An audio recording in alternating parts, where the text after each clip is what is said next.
Thank you. So we did a small improvisation. That's why I'll be standing or sitting here on the side rather than sitting on the chairs. And just introducing you, for you on the right side is Saskia, who will be our translator for this short doc talk. Next to her is Camelia Roiu, that you all recognize as being the doctor in the movie. Then they're sitting Teddy Oslea, whom you know as one of the survivors of the Colectiv fire. Next to her is Mirela Neag and Catalin Tolontan from the newspaper that you've been reading in the movie. And on my right-hand side, and for you on the other left, is Alexander Nanau, director of the movie. Alexander, my first question is for you. 2015, and Colectiv fire had happened. There was unrest on the streets, and you returned from Germany to Romania, perhaps with a plan already to make a documentary about changes that your country would be seeing. Did you actually leave and plan to make a hopeful movie about a, let's say, democratic revolution in Romania? No, I mean, I was already in Romania because also my last film was there, and I moved 1 year ago, actually, completely to Romania. So it was, when the fire happened, you know, everybody, we had all these big demonstrations in the streets, and it was clear that it felt like suddenly, like an awakening, because it was for the first time since the revolution in '89 that so many people from very different generations took the streets, and all had one request: to change completely the political class. Because everybody felt that this fire should not have happened. Everybody was suspecting that maybe there was bribery involved, that such a club that was a popular club functioned, although it had no fire exits. And so the demand was to get rid of a political class that is actually corrupt. It was, you know, it was known the government in power was involved in many corruption cases.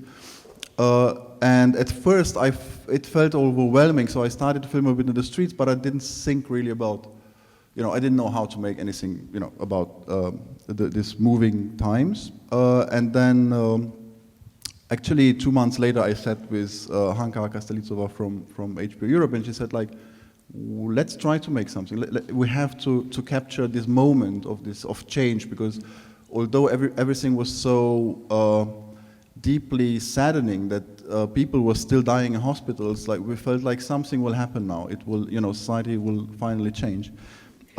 And then we decided to have a investigative team to start researching how we could make a film in the way I do, because I do observational films, cinéma vérité, and therefore we looked for stories and for characters. So we really dived into different direction, characters and stories of people, from the victims, their families, doctors that were involved, into journalism. And then they started to investigate on the state, first of all on what happened in the club, but then also what happened in the hospital. So they found out that a hospital where the politicians and authorities said, like, there was a new burn hospital that was just opened, they found out it was not open, although they said people are having surgeries inside.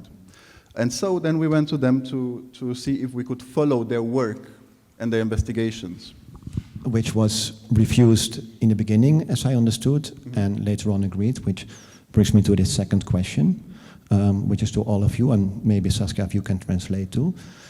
At a certain moment, there's this filmmaker coming in, and he is making a movie, perhaps not with a clear idea where you were going to go. Did you trust him right away?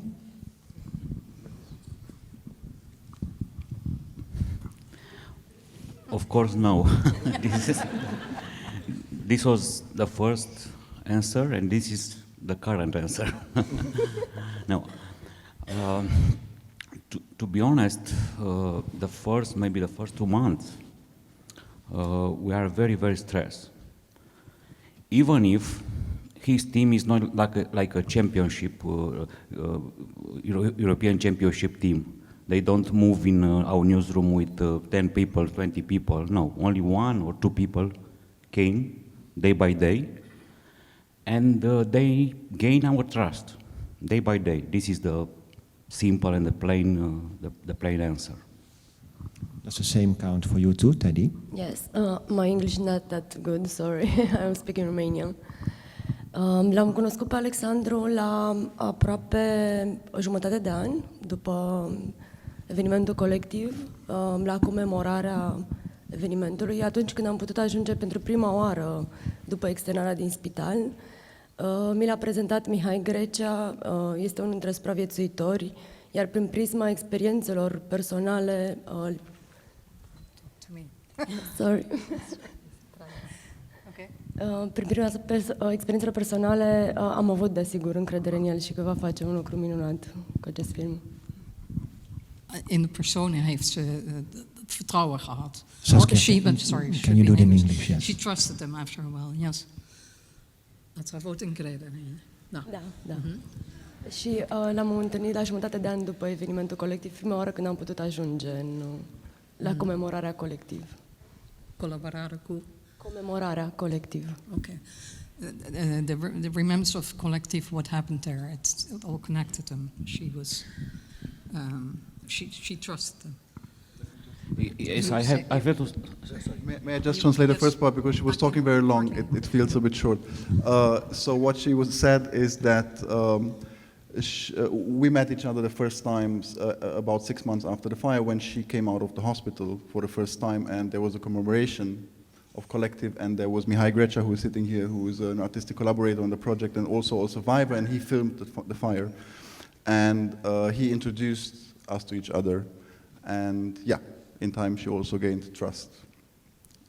Yeah, it's what she said, really. But if we are talking about trust, when Camelia sent us an email, her first phrase was, "I don't trust you, I don't like you, I'm so tired, I'm also like in the middle of a panic attack, but please, if you want to know the truth, you can call me." And Mirela called her in maybe 4 days. After that, I check, of course, with the source from the Burn Hospital, which is this doctor, and we trust her because she is smart, she's independent, and she's crazy, in a very good way. And this is gold for all journalists in the world, to have a source like this. Yes, but you didn't believe me at first time? Of course didn't. No, we didn't, yes. This is the true facts. We are not a team like a football team here. We have a different opinions, a different values, because we are in different business. We are journalists, we have to keep the distance, the critical distance between us and the power and the source, because we are we put our story not for the sources, but for the public. And then, Camelia, for you, you just were mentioned in this mail how you actually send it out. And it's a question also for you, Teddy, and for Mirela.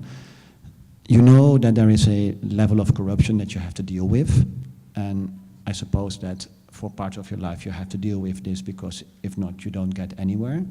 And at a certain moment you say, this is the bottom line, and from here on, I will not be dealing with the corruption anymore. I will not be going with the right, so I am going to send a mail to the newspaper. What actually was the point where you decided to make that email to the journalist? Ajunsesem deja într-un punct maxim, de la care existau două posibilități. Ori să mă dezintegrez, să mă destructurez eu, efectiv să înnebunesc, ori să spun pur și simplu adevărul. Și asta am ales. She reached the point where she thought, this is it, this is the maximum, I cannot take it anymore, so I have two options. Aveți două opțiuni. Să înnebunesc, să înnebunesc sau să spun Either I go crazy ce aveam în cap. or I do something about it. And the fact that actually Catalin just mentioned you being crazy, Actually both, yeah, in a good way. Yeah. Nebun.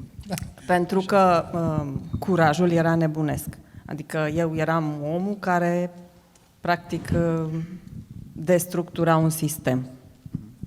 Dezvăluia adevărul dintr-un sistem care era într-o minciună totală, patologică. If I may, from the point of view... Oh, sorry. You go ahead. Sorry. My fault. No, that's okay. She said she reached the point where she thought there are two options, you know, either I go crazy or I do something about it. This is a system that is so rotten that I had to do something about it.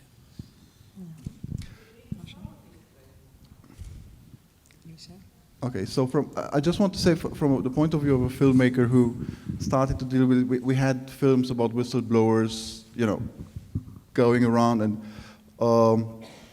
it was the first time for me to really learn about somebody who has the courage to step out of a, not community, but of a system.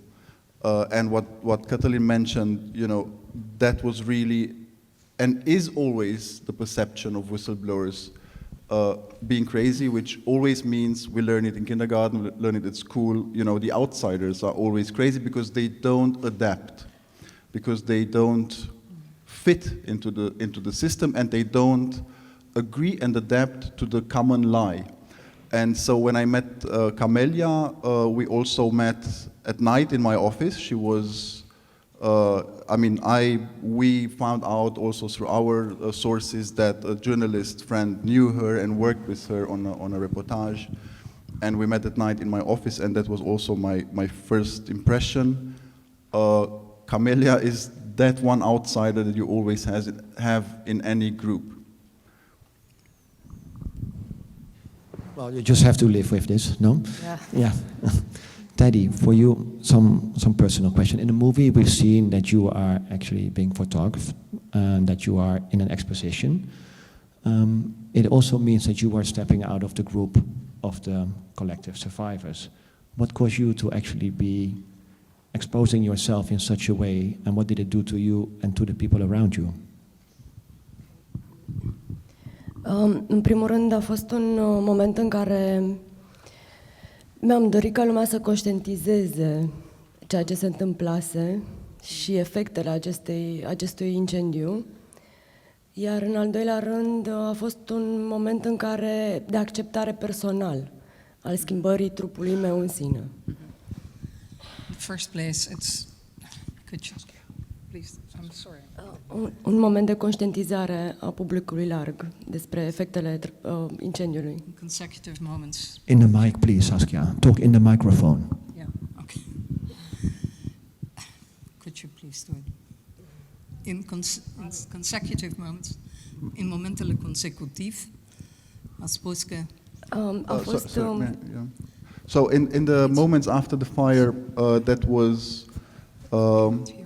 my thought was that people have to become conscious about what happened and who we are as victims, and that's why I stepped out into the public and did also what you asked, the pictures, and exposed myself, so to make people conscious. Yes, and also to help the other ones to accept themselves as they are. So Teddy was actually one of the first to really have the courage to say, we have to accept us as we are, and you have to understand that Romania is a society where, as you have seen in the film, even doctors might put blankets on the ill persons in order not to, not to be in contact with them too much. So it's really a society where stepping out and showing publicly that you are different is still something very uncommon. Then that brings me to a totally different question. As I'm well informed, some 4 million Romanian people left Romania over the last 30 years. And it is often said that in a brain drain, it is those people that dare to stand out that leave because they rather leave than comply with a system that they're not happy with. So it brings me to the question, what is the role of those Romanians that went abroad and developments in Romania that perhaps did not develop? A few days ago, I read in a Volkskrant, yes, this is the name of the newspaper here, okay, a short but very profound review for the Colectiv movie. And in the end, they put this question: can they turn the tide? The tide of non-implication, the tide of corruption, the tide of the outcome of the vote. And the answer, we have now the answer. 2 days ago, in Romania, we have the election. If we compare the figures between 2016 that you saw in the final part of the movie, we have more than 10 times votes from the Romanian abroad the country. More than 10 times in 3 years. In 2016, we have 100,000 people who vote from diaspora, yes.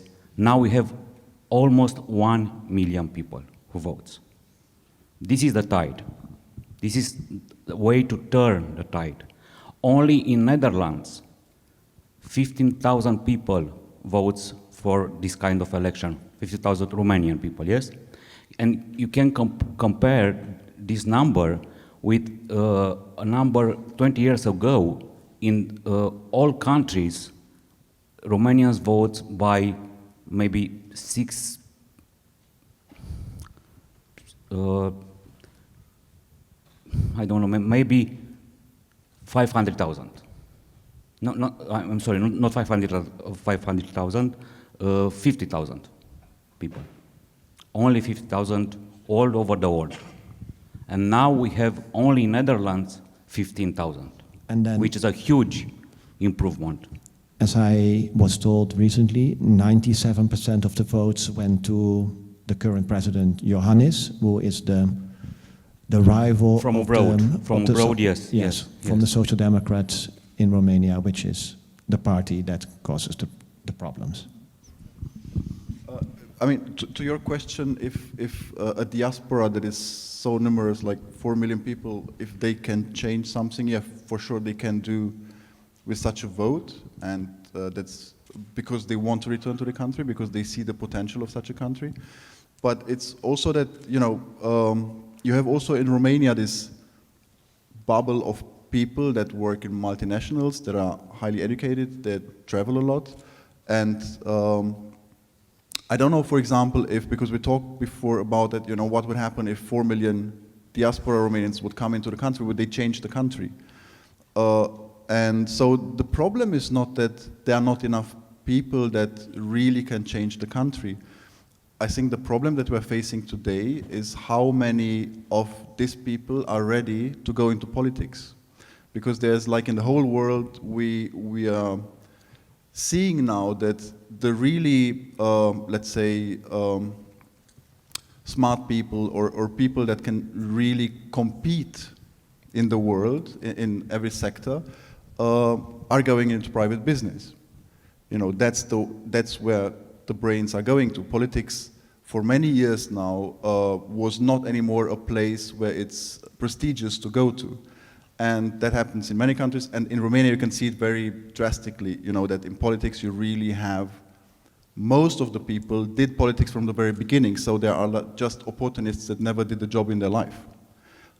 And the smart people are in the private business, and now suddenly we clash, because we in the private business, let's say, wish for a certain society, but those in power, you know, we are governed by those other people that don't have the same values. So I think it's about how many people of the diaspora are ready to come back and go into politics, like become part of the governing.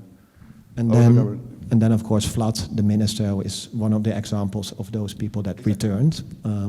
He did not survive in the political system. So imagine that those people would be coming back and would be entering politics. What would be your hope for those people to return to actually change? Because perhaps they don't even survive for more than a year in the politics. It's hard to say. I mean, it's not. I don't know if I'm the right person to predict something like that, but I think that the whole political system we are going through, like our democracies and our institutions that stand or fall,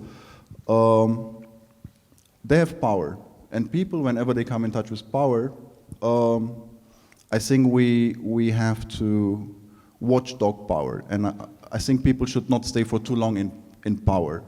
And I think that democracies, like we see it in smaller societies like in Iceland, that the politicians are not, they're coming from private business, going to politics and going back into their private business. So I think that could be a model to make democracies and institutions survive, to just, a politician should not, start as a politician and end as a politician his life. But yeah. So then, Catalin, somewhere in the movie you say that your job is to make knowledge explained to the people so that they understand the power structures. Yes, this is right, and this is only a job. Of course, it's a very stressful job, but I'm so grateful about about these people, because they are getting involved, even if they are not obligated to get involved. For us, for Mirela, for me, this is our job. It's a normal job, yes? But they have the right to choose, and they choose to get involved. In this morning, we saw The Cave, the other movie from Syria. And they have a conversation in the movie. One doctor asked the other one, why we stay here, under the siege, under the bombs? And the answer was, because we don't have the right to choose. We have only the only option to stay. They have, because they are in European Union, they have the right to choose, and they choose to get involved. I think, yeah. Yes, and as a scope of the whole thing, I don't know if this is fair now to do, but you have to imagine that everything you've seen, the whole story, was started by Camelia. And that also means that she, with her strengths, has to carry the whole thing on her shoulders, for sure. I mean, after she decided to blow the whistle, a lot of good things happened. We can't, number how many lives were saved because of what she has done. But I'm sure that Camelia didn't know what she will, she just went out to say the truth. And it's very simple. And if you ask what could do people that come back, or I don't think that people have to come back. I think people that are in the country have to stop lying, have to stop accepting, have to, everybody has to just admit the truth, maybe once per day, and then we would have more people just that don't accept, that step out, that are crazy and step out of the ring of the system.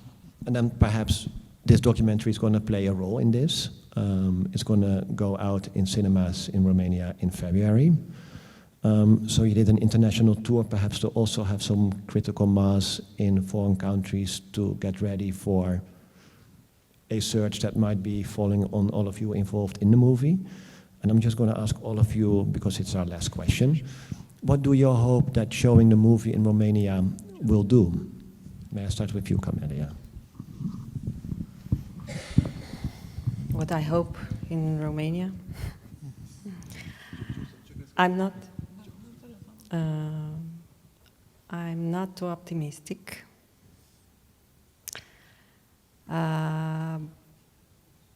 But I still hope that something will change finally.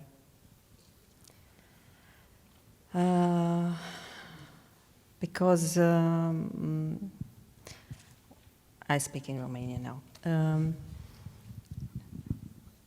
Nu cred că așa vom mai putea continua. I don't think that we can continue like this. Cred că ne vom dezintegra, vom dispărea pur și simplu. dacă nu vom încerca să evoluăm I think we will be dissolved and just disappear if we don't evolve. și să ajungem, știți, noi în comunism, de fapt, comunismul ne-a pervertit minți, conștiințe, suflete. The communist dictatorship perverted us, our minds and our souls. Și dacă nu se schimbă nimic nici acum, eu cred că vom deveni niște viețuitoare, ușor de manipulat și fără creier. Creierul cred că va deveni un apendice. If we don't manage to change now, we will just become living things without a brain, without a mind, because we will be so easily to manipulate. Și vom trăi fără sens. We will live without any sense, Și efectiv vom dispărea, adică... which will make us disappear. Dar totuși sper But I'm still hoping că ceva se va mișca. that something will change. Thank you. And Daddy, do you have a microphone? Yeah.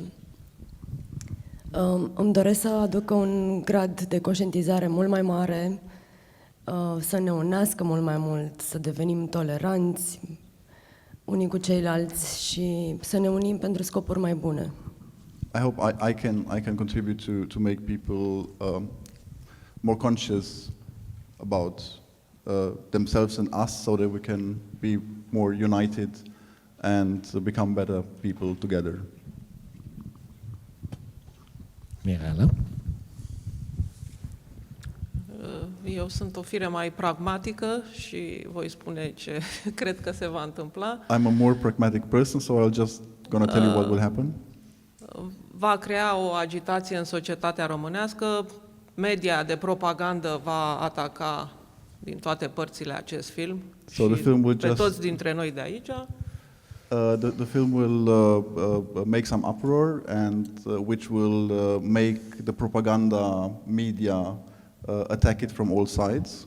Deoarece schimbarea unei societăți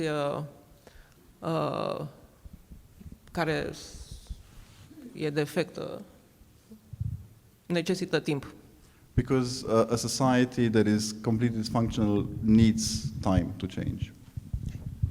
Yes, but I will quote for the from one book of Rebecca Stolnit.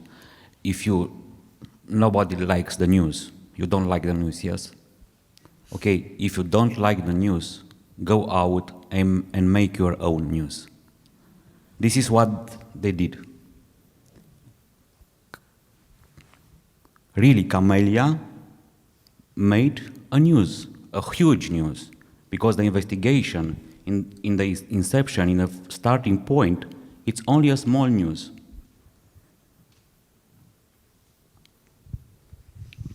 Alexander, maybe finish with you. Yeah. What I expect, I had many expectations. You know, while you're making a film, you have many expectations about what you can tell a viewer with a story. And I think that as a filmmaker, I don't think that films can change a society, and it's also not the way I make a film. I believe that a film talks very personally to every viewer in a very different way.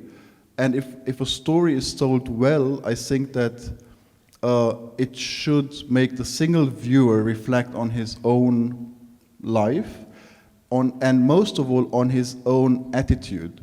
And I'm just trying to do questions that I have every day, like, you know, who am I? Who do I want to be? Why do I take certain decisions? Is it, you know, do I take them in full responsibility and integrity of myself? I think these are questions that I try to pass on, and that's also my hope, that the film will, you know, pass on these questions to the single viewer.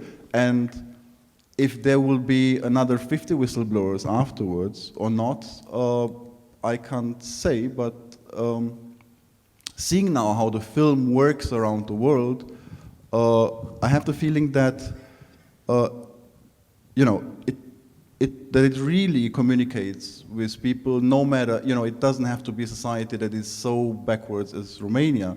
It works the same way in Switzerland or in the States. So I think we are all living in times that unite us because we all face the same problems and we have the same fear that we don't know what our society will be tomorrow and who will decide upon our private lives. So I think it's time that we all, every single one of us, stands up to be responsible for his private life and our community's life.